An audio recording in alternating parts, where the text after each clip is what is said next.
AP EAMCET 2025కి సంబంధించి మనకి కౌన్సిలింగ్కి ఏ విధంగా రిజిస్ట్రేషన్ చేసుకోవాలి, మీకు స్టెప్ బై స్టెప్ ప్రాసెస్ అయితే ఈ వీడియోలో డీటెయిల్గా చెప్తాను. అండ్ అలాగే ఒక డెమో ఫార్మేట్ కూడా చూపిస్తానమాట. దాని ద్వారా మీరు అప్లై చేసేటప్పుడు చాలా ఈజీ అవుతుంది. అండ్ అలాగే మీకు కూడా అర్థమైతే కావడం జరుగుతుందన్నమాట. మెయిన్గా వీడియోలోకి వెళ్ళే ముందు మనకి ఈ ఎంసెట్ టైంలో సరైన గైడెన్స్ అయితే చాలా ఇంపార్టెంట్ అన్నమాట. కౌన్సిలింగ్ సంబంధించి మెయిన్గా మనకి కాలేజ్ దోస్తు వాళ్ళు ఒక మంచి ఫీచర్ అయితే తెచ్చారన్నమాట. దానికి సంబంధించి మీకు లింక్స్ అయితే డిస్క్రిప్షన్లో కామెంట్ సెక్షన్లో ప్రొవైడ్ చేస్తాను. అది ఓపెన్ చేసిన తర్వాత మీరు డైరెక్ట్గా వాట్సాప్ అయితే వచ్చేస్తారు. వచ్చిన వెంటనే మీ పేరు అయితే ఎంటర్ చేయండి. ఎంటర్ చేసిన తర్వాత మెయిన్గా మనకి ఏంటంటే కొన్ని గ్రూప్స్ గైడెన్స్ లింక్స్ అయితే వస్తాయన్నమాట. దీంట్లో గ్రూప్ 1, గ్రూప్ 2, గ్రూప్ 3 ఇలా అయితే ఉంటాయి. ఉన్న తర్వాత మనకి ఏంటంటే ఏదో గ్రూప్లో జాయిన్ అవ్వండి అని దాంట్లో సేమ్ కంటెంట్ అయితే ఉంటుంది అన్నమాట. దీంట్లో మీకు ఎటువంటి డౌట్ ఉన్నా లేదంటే కొన్ని అప్డేట్స్ అన్ని వీళ్ళైతే పోస్ట్ చేస్తూ ఉంటారు. మీకు కౌన్సిలింగ్ టైంలో చాలా హెల్ప్ అయితే అవుతుంది. కాబట్టి అందరూ జాయిన్ అవ్వండి.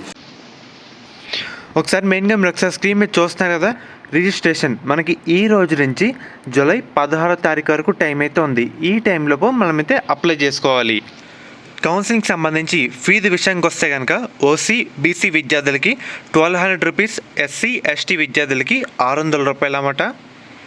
ముఖ్యంగా మీరు చూస్తున్న డాక్యుమెంట్స్ మొత్తం మనకి కన్ఫామ్గా ఈ కౌన్సిలింగ్ టైంలో కావాలి. అది కూడా పీడిఎఫ్ ఫార్మేట్లో అప్లోడ్ వితిన్ 1 MB లోపు అయితే ఉండాలన్నమాట. 1 MB ఈ విధంగా ఉంది కదా, ఒకసారి టైటిల్ చూస్తున్నారు కదా, PDF format to be uploaded within 1 MB అయితే ఉందన్నమాట. టోటల్ 9 సర్టిఫికేట్స్ అయితే ఉన్నాయి. ఎవరైతే నాన్ లోకల్ విద్యార్థులు ఉంటారో వాళ్ళు ఒకసారి వెరిఫై చేసుకొని సర్టిఫికేట్స్ అయితే పెట్టుకోండి. స్పెషల్ కేటగిరీ వాళ్ళు ఈ సర్టిఫికేట్స్ అయితే ఉండాలన్నమాట. ఒకసారి మనకి డెమో విషయానికి అయితే వద్దాం. మనకి కౌన్సిలింగ్ ఫార్మేట్ ఈ విధంగా అయితే ఉంటుంది. మనకి ఇక్కడ ఫార్మ్స్ అనే ఆప్షన్లో మనకి అప్లై చేసుకోవాలి కాబట్టి ఫస్ట్ ఆప్షన్ ఇక్కడ చూస్తున్నారు కదా, క్యాండిడేట్ రిజిస్ట్రేషన్. మనకి ఫార్మ్స్ అండ్ కాలంలో ఫస్ట్ ఆప్షన్ అయితే ఉంటుంది అన్నమాట, క్యాండిడేట్ రిజిస్ట్రేషన్ అని. దాని మీద ప్రెస్ చేయాలి. ప్రెస్ చేసిన తర్వాత మనకి ఈ విధంగా కిందకైతే రావడం జరుగుతుంది. వచ్చిన తర్వాత మన ఏపీ ఎంసెట్ హాల్ టికెట్ మరియు మన date of birth correct information మనమైతే ఎంటర్ చేసిన తర్వాత పక్కన సబ్మిట్ అయితే ఉంది కదా, దాని మీద ప్రెస్ చేయాలి. ప్రెస్ చేసిన తర్వాత మనకి ఈ విధంగా రావడం జరుగుతుందన్నమాట. సో మనం దీంట్లో ఏమైనా డాక్యుమెంట్స్ వచ్చేసరికి అప్లోడ్ చేయాలంటే పీడిఎఫ్ ఫార్మాట్లో అప్లోడ్ చేయాలి.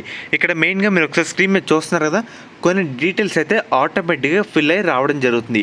ఎందుకంటే మనం ఇదివరకు ఏపీ ఎంసెట్ ఎగ్జామ్కి అప్లై చేసేటప్పుడు కొన్ని డీటెయిల్స్ మనం ఇచ్చుంటాం. అండ్ అలాగే హాల్ టికెట్ ద్వారా మనమైతే వెబ్సైట్లోకి వచ్చాం కాబట్టి కొన్ని డీటెయిల్స్ అయితే ఆటోమేటిక్గా రావడం జరుగుతుంది. ఇప్పుడు రానివి అయితే మనమైతే ఫిల్ చేయాలి. ఉదాహరణగా ఆధార్, అండ్ అలాగే ఏ రీజన్, అండ్ అలాగే ఇన్కమ్ స్టేటస్ ఏంటి, మన బీసీబీ కేటగిరీయా లేదంటే మన సబ్ కేటగిరీ ఏంటి, అండ్ అలాగే మన విద్యార్థి యొక్క స్టేట్ ఏంటి, మనకి క్యాస్ట్ సర్టిఫికేట్ నెంబర్, ఇవన్నీ మనమైతే అప్లోడ్ చేయాలన్నమాట. మనకి చూస్తున్నారు కదా, మనకి క్యాస్ట్లో సబ్ గ్రూపులు అయితే ఉంటాయి. అంటే ఓసీనా, ఎస్సీనా, ఎస్టీనా, బీసీఏనా, బీసీబీనా, ఇలా మనం సెలెక్ట్ చేసుకోవాలన్నమాట. అండ్ అలాగే మన ఇన్కమ్, మొబైల్ నెంబర్ వచ్చేసరికి చాలామంది చేసే పొరపాటు ఏంటంటే కొంతమంది వర్కింగ్ లోన్ అయితే ఇవ్వరన్నమాట. మీరు వర్కింగ్ లోన్ ఇస్తే కనుక మీకు సీట్ అలాట్ అయినా లేదంటే సర్టిఫికేట్ సరిగ్గా అప్లోడ్ కాకపోయినా మెసేజ్ రూపంలో, మెయిల్స్ రూపంలో మనకి రావడం జరుగుతుంది. కాబట్టి మనమైతే చెక్ చేసుకుంటూ అయితే ఉండొచ్చు. మనకి ఓటీపీస్ రావాలన్నా దానికైతే వెళ్తూ ఉంటాయి. కాబట్టి వర్కింగ్ లోన్ నెంబర్ అయితే ఇవ్వండి. అండ్ అలాగే ఎవరైతే ఓసీ విద్యార్థులు ఉంటారో దాని పక్కన ఎస్ఎం పెట్టండి, ఈడబ్ల్యూఎస్ ఎస్ అంటే ఎస్ పెట్టండి, నో అంటే నో పెట్టండి. ఇలా మనమైతే సెలెక్ట్ అయితే చేసుకోవాలన్నమాట. మీరు అప్లై చేస్తున్నప్పుడు కూడా కొంచెం జాగ్రత్తగా అయితే అప్లై చేసుకోండి. నిదానంగా చేయండి, కంగారు అయితే పడకండి, స్టెప్ బై స్టెప్ అయితే వెళ్ళండి. అండ్ అలాగే ఇక్కడ ఈడబ్ల్యూఎస్ ఫామ్లో ఈడబ్ల్యూఎస్ ఫ్రమ్ దేని నుంచి ఉంది, మనకి ఏపీ సచివాలయమా, మీ సేవనా లేదంటే అదరా, ఎక్కడి నుంచి తీసుకొచ్చారు అదైతే మనమైతే ఎంటర్ అయితే చేయాల్సి ఉంటుందన్నమాట. దాని తర్వాత ఒకసారి కిందకైతే రండి. మనకి ఇన్కమ్ సర్టిఫికేట్ అన్ని కరెక్ట్గా మనమైతే అప్లోడ్ అయితే చేయాలన్నమాట. చూస్తున్నారు కదా, ఎవరైతే ఓసీ విద్యార్థులు ఉంటారో వాళ్ళు వచ్చేసరికి ఈడబ్ల్యూఎస్ సర్టిఫికేట్ అయితే అప్లోడ్ అయితే చేయాలి. అండ్ అలాగే సచివాలయం నెంబరు, అదే ఈ సేవ, ఈ నెంబర్ ఉంటాయి కదా, అవన్నీ కరెక్ట్ డీటెయిల్స్ అయితే ఇవ్వాలన్నమాట. ఇన్కమ్, మనకి ఇన్కమ్ నాట్ అప్లికబుల్లా లేదంటే బిలో 2,50,000 ఉందా, అవన్నీ వెరిఫై చేసుకుని ఇవ్వాలన్నమాట. గుర్తుపెట్టుకుంటే మనకి ఫీజు రియంబర్స్మెంట్ రావాలంటే మన పేరెంట్స్ ఇన్కమ్ కూడా 2,50,000 లోపు అయితే ఉండాలి. మనకి ఇక్కడ చూస్తున్నారు కదా, ఇన్కమ్ సర్టిఫికేట్ అవైలబుల్, ఎస్ అంటే ఎస్ పెట్టండి, నో అంటే నో పెట్టండి అన్నమాట. మనకి చూసుకోండి, ఇన్కమ్ సర్టిఫికేట్ కూడా మనకి కన్ఫర్మ్గా కావాలి. ఎవరి దగ్గర ఉందో ఎస్ఎం పెట్టండి అన్నమాట. మెయిన్గా మనకి ఏంటంటే ఇందాక రిజిస్ట్రేషన్ ఫామ్లో hall ticket, date of birth enter చేసిన తర్వాత పర్సనల్ డీటెయిల్స్లోకి అయితే రావడం జరుగుతుంది. ఇక్కడ మన స్టేట్ అయితే కన్ఫర్మ్గా ఇవ్వాలి. ఇన్కమ్ సర్టిఫికేట్ దేని నుంచి వచ్చిందంటే ఏపీ సచివాలయమా మీ సేవనా, అండ్ అలాగే income certificate number, income certificate PDF upload చేయాలి, మన ఫోన్ నెంబర్ ఇవ్వాలి, సచివాలయంది income certificate yes and yes పెట్టండి, నో అంటే నో పెట్టండి, ఉంటే ఎస్ పెట్టండి, అండ్ అలాగే ఇన్కమ్ బిలో 2,50,000 ఎవరైతే ఈడబ్ల్యూఎస్ వాళ్ళు ఉంటారో EWS certificate, EWS number, EWS ఎక్కడి నుంచి వచ్చింది మీ సేవనా సచివాలయమా, ఈడబ్ల్యూఎస్ ఉంటే ఎస్ పెట్టండి, నో అంటే నో పెట్టండి, క్యాస్ట్ కేటగిరీ సెలెక్ట్ చేసుకోవాలి, బీసీబీనా ఓసీనా, అండ్ అలాగే మైనార్టీ ఎన్ఏ అంటే ఎన్ఏ, ఎస్ అంటే ఎస్ పెట్టుకోండి, email ID, reason, father name, gender, మన పేరు, date of birth, Aadhaar number, మన ఫోటో అన్నీ కరెక్ట్గా ఉన్నాయి లేవా, డాక్యుమెంట్స్ వచ్చేసరికి అప్లోడ్ చేసామా లేదా, మన ఇన్కమ్ అండ్ అలాగే ఇన్కమ్ సర్టిఫికేట్ నెంబర్ ఇవన్నీ కరెక్ట్గా ఇచ్చామా లేదా ఇవన్నీ వెరిఫై చేసుకోండి. స్టెప్ బై స్టెప్ అన్ని వెరిఫై చేసుకున్న తర్వాత వేరే దానికైతే వెళ్ళండి అన్నమాట. ఇప్పుడు అన్నీ ఇచ్చుంటే కనుక నెక్స్ట్ స్టెప్కి అయితే వెళ్తాం. అదే స్పెషల్ కేటగిరీ, ఎవరైతే పర్సనల్లీ డిజేబిలిటీ విద్యార్థులు ఉంటారో వాళ్ళసరికి వాళ్ళ కాలం ఇది. మీలో ఎవరికైతే ఏమీ లేకపోతే అన్నీ నో అయితే పెట్టండి, ఉంటే ఎస్ పెట్టండి అన్నమాట. ఎన్సీసీ ఉంటే ఎస్ పెట్టండి, sports and games, scouts and guides ఏమున్నా ఎస్ పెట్టండి, లేకపోతే నో అని పెట్టి ఊరుకోండి అన్నమాట. తర్వాత ఎడ్యుకేషనల్ డీటెయిల్స్, మన 6వ తరగతి నుంచి ఇంటర్ సెకండ్ ఇయర్ వరకు ఏ స్కూల్లో చదివాము, ఏ కాలేజీలో చదివాము, ప్లేస్ ఏంటి, డిస్టిక్ ఏంటి, ఇవన్నీ మనమైతే స్టెప్ బై స్టెప్ అయితే ఎంటర్ చేసుకుంటే మనమైతే రావాలన్నమాట. తర్వాత వచ్చేసరికి అన్నీ కరెక్ట్గా ఇచ్చిన తర్వాత AP EAMCET hall ticket number, rank, మనకి ఎన్ని మార్కులు వచ్చినాయి అవి అయితే ఎంటర్ చేయాలన్నమాట.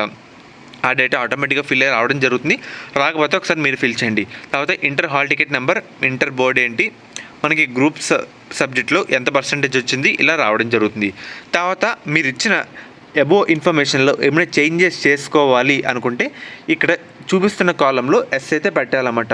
లేదు నేను ఇచ్చిన డేటాలో అంతా కరెక్ట్గా ఉంది, ఏ చేంజెస్ కూడా చేసుకోవాల్సిన అవసరం లేదంటే నో పెట్టి పక్కన సబ్మిట్ అయితే ఉంది కదా దాని మీద ప్రెస్ చేయండి. లేదు నేను చేంజెస్ కావాలంటే ఎస్ పెట్టి చేంజెస్ అయితే చేసుకోవచ్చు. ఎస్ పెట్టి చేంజెస్ ఏ విధంగా చేసుకోవచ్చు ఒకసారి చెప్తాను ఇప్పుడు. తర్వాత మనకి ఈ విధంగా రావడం జరుగుతుంది. Do you want to proceed అని ఓకే అని కొట్టండి అన్నమాట. ఓకే అని కొట్టిన తర్వాత మళ్ళీ మనకి ఫస్ట్ నుంచి అయితే రావడం జరుగుతుంది. దాంట్లో ఏమైనా డేటా మళ్ళీ మనం కట్ చేసి మనం ఎంటర్ అయితే చేసుకుంటూ అయితే రావచ్చు అన్నమాట. చూస్తున్నారు కదా ఈ విధంగా మనకైతే ఉంటుంది. మన ఇచ్చిన డేటాలో అన్ని వెరిఫై చేసుకుంటూ అయితే రావాలి. మన పేరు కానివ్వండి, ఆధార్ కానివ్వండి, ఏమైనా తప్పించామా లేదా అన్నీ చూసుకొని రావండి అన్నమాట. తర్వాత మనకి ఏంటంటే హెచ్ఎల్సి సెంటర్ వచ్చేసరికి మనం సెలెక్ట్ చేసుకోవాల్సి ఉంటుంది.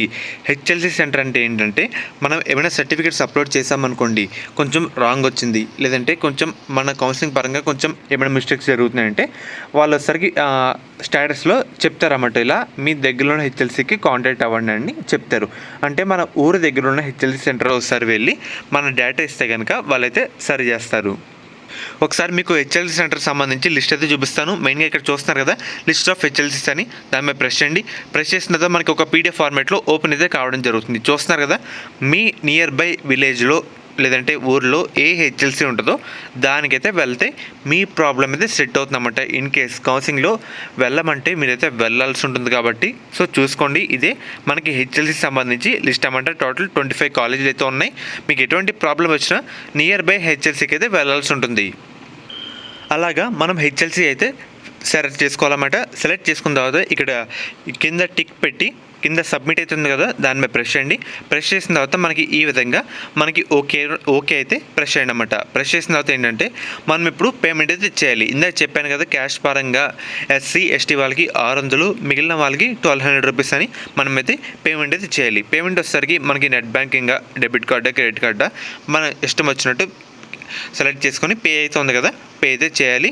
మనకి ఈ విధంగా పేమెంట్ అయితే సక్సెస్ అయితే పేమెంట్ సక్సెస్ అని ఈ విధంగా రావడం జరుగుతుంది. వచ్చిన తర్వాత దాని ఫోటో తీసుకోండి. ఎందుకంటే దాంట్లో మనకి కొంత పేమెంట్ రెఫరెన్స్ నెంబర్ ఇవన్నీ చాలా ఇంపార్టెంట్ అన్నమాట.